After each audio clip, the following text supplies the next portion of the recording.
So yesterday was a confusing day in the world of British politics. In Parliament, Jeremy Corbyn actually ended up tabling a motion of no confidence against Theresa May as Prime Minister. Now, for those of you who don't know, there is a difference between a motion of no confidence and a vote of no confidence.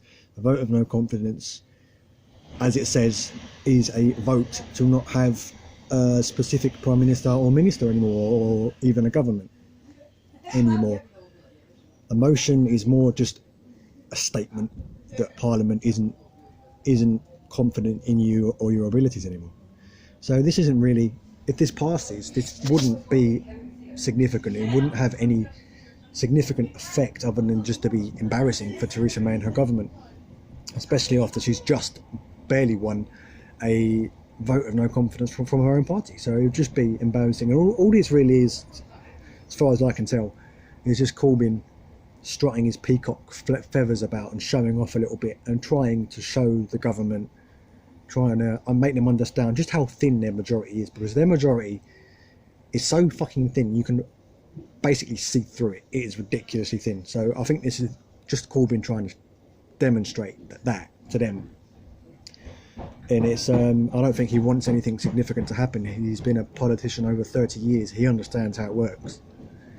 So yeah, it was very bizarre, because it seemed like he wasn't going to do it. He went into the session with the intention of delivering or tabling a motion of no confidence. Then throughout the session, it seemed to come that he wouldn't do it, and then he eventually threatened to do it unless Theresa May released the date for the new vote on her deal and on her Brexit deal. And in response, she released the date of the vote on her Brexit deal.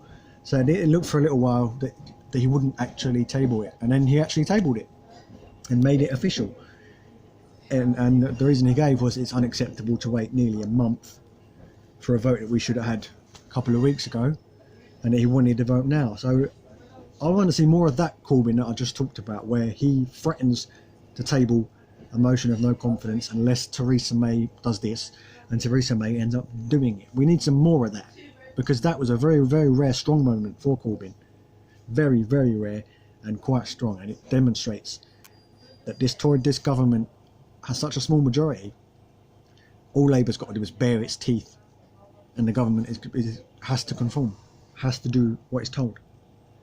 Bear in mind that every single amendment to the Brexit plans that Labour has proposed, the Tories have had to back it, have had to accept it. So the nation needs Corbyn to put his foot down, start being more powerful and stronger and more hard-headed, because he's too wishy-washy. He's not. Look at his views on the Queen. His views on the Queen are in line with my views on the Queen. He's a staunch Republican. He doesn't approve of a royal family funded and financed by the state purse. And he conformed, and he kissed her hand. He didn't bow, kissed her hand, and all this kind of stuff. And he seems to backtrack. And even his views on Europe, throughout his entire career, he was Eurosceptic, like Tony Benn, his mentor.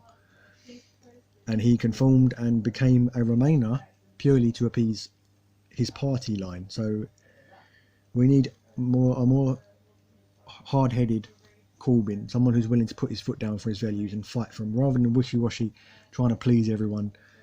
That's not a leader material. And I like Corbyn. I support him, because he seems to be one of the only ones in there that is actually a decent person. But he needs to be stronger, a lot more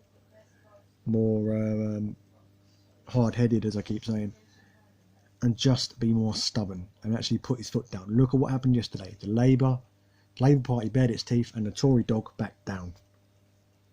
We need to see some more of that. And if Corbyn's not willing or ready to do that, then it saddens me to say that maybe it's time for Corbyn to go and put someone like Keir Starmer on the Labour leadership, because he seems to be quite strong, quite level-headed.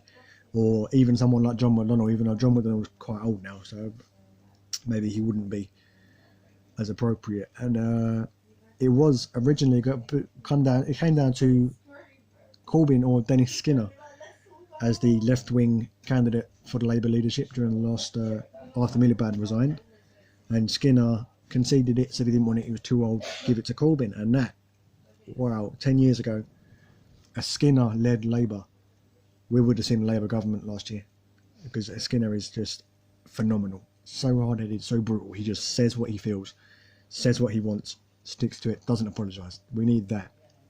We need Corbyn and Labour to start doing that. Personally, I don't think it's time for a general election, and if Corbyn gives in to his party and calls for a vote of no confidence in this government, we may see a general election at the earliest January. I don't think it's time for that. I think the Tories got us into this mess. As a side note, the arrogance of Theresa May saying Corbyn is playing party politics when the whole Brexit referendum was party politics because David Cameron didn't want his own party turning on him. But yeah, it's not the right time for an election. I mean, they got us into this mess. Wait until the end of March, because there's no way that this deal is going to get through the House of Commons and through Parliament. So just wait until a cliff edge Brexit in March, have a general election, and then Labour will come in and pick up the pieces, just like they did after the Second World War. That's everything. Thanks for watching. I'll see you in the next video.